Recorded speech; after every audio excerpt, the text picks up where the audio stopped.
गरीबी हटाओ, उनका उत्थान करना था, या जो गरीब सामने आ गया उसको हटा दो, हम चलते रहें उसको साइड कर दो। जैसे शुतुरमुर्ग जैसे अपना मुंह जमीन में डाल देता है, उससे कुछ दिखता नहीं है, उसे लगता है कि सब कुछ ठीक है, क्या उस तरीके से था। भारत जोड़ो यात्रा आज इन्हें याद आ रहा है जो इतने दशकों से इन्होंने देश पे राज। पहले हम लोग हाथ फैलाते थे दूसरों देशों के आगे, लेकिन आज वो जमाना आ गया है जब उसी हाथ से हम मदद पहुंचाते हैं दूसरे देशों को। हम लोगों ने रशिया और यूक्रेन का वॉर देखा, जिस तरीके से हमारी सरकार ने हमारे नागरिकों को वापस लेके आए, उसी तरीके से दूसरे देश की भी मदद की और उनके नागरिकों को भी वापस लेके आए। तो ये आज का भारत है जो कि हाथ फैलाता नहीं है, हाथ बढ़ाता है, मदद के लिए बढ़ाता है।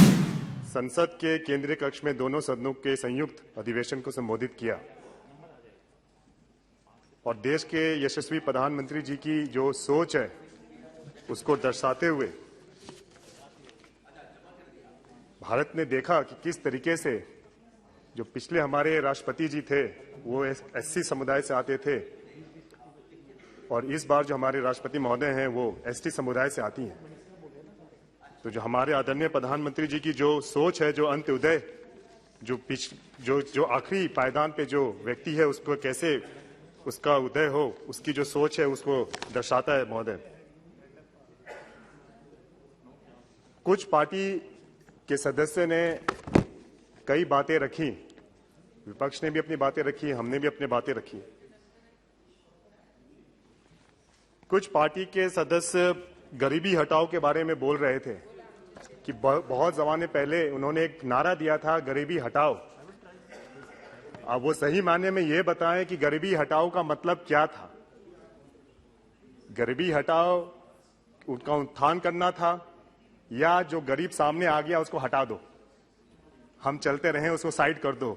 जैसे शुतुरमुर्ग जैसे अपना मुंह जमीन में डाल देता है, उससे कुछ दिखता नहीं है, उसे लगता है कि सब कुछ ठीक है, क्या उस तरीके से था। अब एक नए नारा के साथ ये लोग आगे बढ़ रहे हैं, जो नारा इन्होंने दिया है भारत जोड़ो यात्रा। भारत जोड़ो यात्रा पे ये निकले हैं। चलिए, ये तो बहुत ही खुशी की बात है कि ये भारत जोड़ो यात्रा पे निकले हैं, लेकिन यही एक बात बताएं कि चुनाव के पहले ये भारत जोड़ो यात्रा पे निकले हैं कि ये अलायंस जोड़ो यात्रा पे निकले हैं, ये इन्हें बताना है।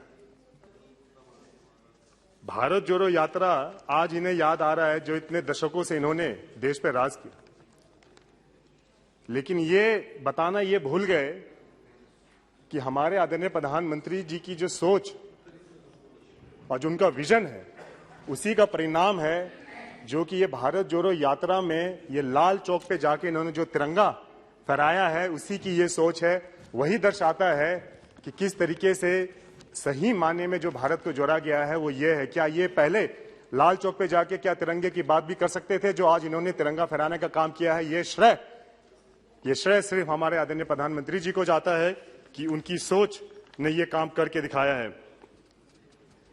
महोदय, आज हम लोग अमृत काल में प्रवेश किया। हम लोगों ने, हमारे आदरणीय प्रधानमंत्री जी की सोच यह है कि भाई अगले 25 वर्षों में हम ऐसा काम करें कि हमारा भारत आत्मनिर्भर हो, सशक्त हो और दुनिया में कंधे से कंधे मिला के आगे बढ़ सके। ये काफी गर्व का क्षण है।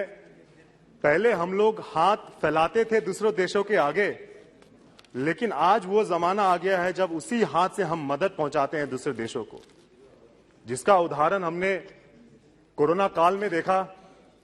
देश में विकसित की गई वैक्सीन पूरे देशवासियों को दिया गया, फ्री में दिया गया और दूसरे देशों को भी मदद किया गया।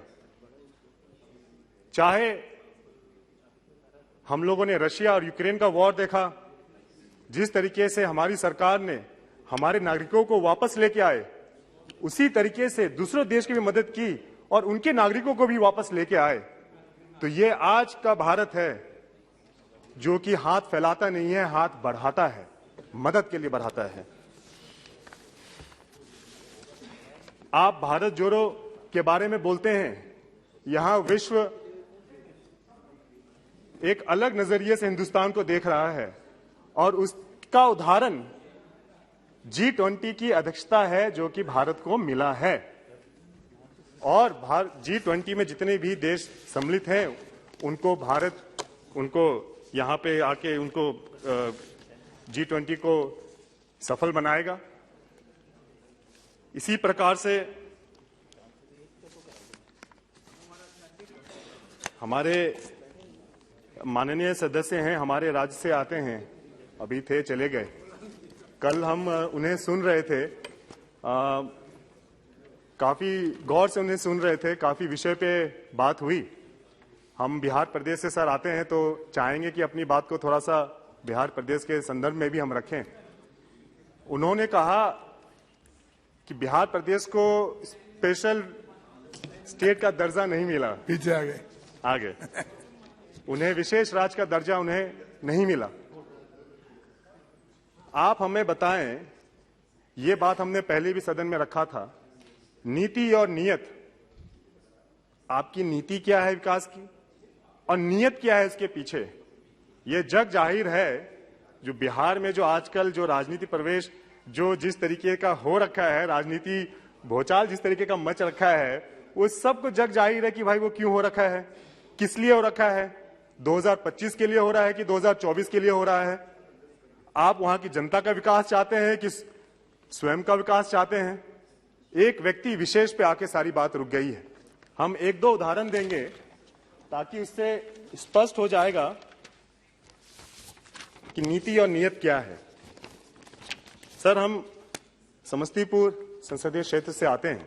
वहां के कई एक दो मुद्दे हैं, काफी वर्षों से हैं। हमारे पिताजी भी उसको मुद्दों को उठाया करते थे। जब से हमें सेवा करने का मौका मिला है, हम भी उठा रहे हैं।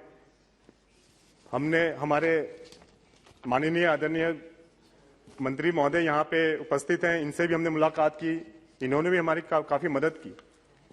लेकिन सारा का सारा सब कुछ घूम के एक चक्रव्यूह की तरह घूम के वो केंद्र बिंदु आ जाता है राज्य पे।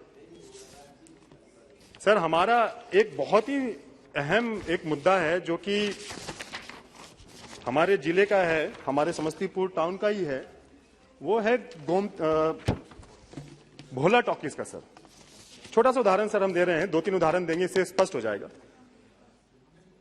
भोला टॉकीज का उदाहरण है सर, वहां पे भोला टॉकीज का निर्माण होना अति आवश्यक है। यहां पे केंद्र से सब कुछ कर दिया गया है, लेकिन घूम फिर कर वो राज्य में आके अटक जाता है। और जब जवाब मांगो तो ऐसा ही जवाब हमेशा मिलता है, हर एक बैठक में जवाब मिलता है। कहा जाता है बिहार रेलवे पुल निर्माण द्वारा डीपीआर आरसीडी को भेजा जा चुका है, डीपीआर रेलवे को सहमति के लिए जानी है। इस तरीके की चीजें आनी जानी लगी रहती है। बस 2 मिनट में अपनी बात को खत्म करूंगा। इस तरीके की बातें आनी जानी रहती हैं बार बार। चाहे मुक्तापुर गुमटी का हो, वो भी बिहार स्टेट रोड में है, वो भी वहां पे पेंडिंग पड़ा हुआ है सर। चाहे अभी का हाल का अगर आपको बताएं, एक हमने पत्र लिखा था जिसमें जवाब मिला, ये सर एक प्रधानमंत्री ग्राम सड़क योजना के अंतर्गत सर लदौरा गंगौरा के 17 किलोमीटर का सर एक उसका स्वीकृत किया गया रोड के लिए। लेकिन सर वो बाढ़ प्रभावित है, 5 किलोमीटर जो है सर वो बाढ़ प्रभावित है। सो उसको ऊंचा करके बनाना एक छोटी सी चीज है। लेकिन सर बस एक सेकेंड सर, लेकिन सर ये बिहार सरकार के अंदर है, उन्हें इस चीज का निर्णय लेना है, उसमें उनको जो भी इसमें चेंजेस करने हैं वो करने हैं, लेकिन वो करने को तैयार नहीं है। हम बार बार पत्र लिखते हैं, उनका कोई जवाब नहीं आता है। तो सर यही हम कहना चाह रहे हैं सर कि नीति और नियत, आप घूम फिर के वापस उसी बात पे आ गए हैं कि विशेष राज्य का दर्जा दीजिए। जब हम लोग आपके साथ में थे, जब एनडीए की सरकार वहां पे थी, जो कि गांधी सेतु पुल जो इतने वर्षों से जो लंबित था उसको चलाने का काम किया गया, वहां पे कई नई सर पुलें बनी। तो सर आप इस तरीके की सर बातें बोलकर अपनी कमियों को छुपाते हैं। सर हमारा भारत आगे बढ़ रहा है सर, हमारा भारत बहुत अच्छे व्यक्ति के हाथ में है, यशस्वी प्रधानमंत्री नरेंद्र मोदी जी के हाथ में है। आज ऐसे प्रधानमंत्री की सख्त जरूरत है, जहां जब हम देख रहे हैं महामारी के बाद बाकी राज्यों बाकी देशों में किस तरीके की चीजें हुई हैं, विधानसभा में बिल्कुल देखिए जिस तरीके से बाबू जी आप बैठिए, जब प्लीज कंक्लूड। Yes. बिल्कुल सही कहा इन्होंने। Yes, please बिल्कुल सही conclude, कहा। conclude. उसको समर्थन, जो चीजें अच्छी होंगी उसका समर्थन करना चाहिए, ठीक क्यों है। नहीं करना चाहिए? ठीक है, धन्यवाद। चाहे शराब नीति हो या जो, उस पर करना चाहिए, लेकिन Please conclude. अगर आपकी नीयत, आप बैठिए, अगर बैठिए। आपकी नीयत साफ नहीं है तो उसे भी सदन में उजागर करना चाहिए। श्री गिरीश चंद्र जी, तो हम कहेंगे Please सर, conclude. बस एक सेकंड सर, बस लास्ट एक अपना बस हाँ कंक्लूड करते हैं सर। तो सर, हम अपने महामहिम राष्ट्रपति जी के अभिभाषण का सर हम अपने पार्टी की तरफ से समर्थन करते हैं और देश को जो आगामी जो G20 की जो हमें मिला है सर, उसके लिए हम बहुत शुभकामनाएं देते हैं और इन्हीं चंद सबसे अपनी बातों को धन्यवाद देते हैं। जय हिंद, जय धन्यवाद, भारत। धन्यवाद। श्री गिरीश चंद्र जी, धन्यवाद।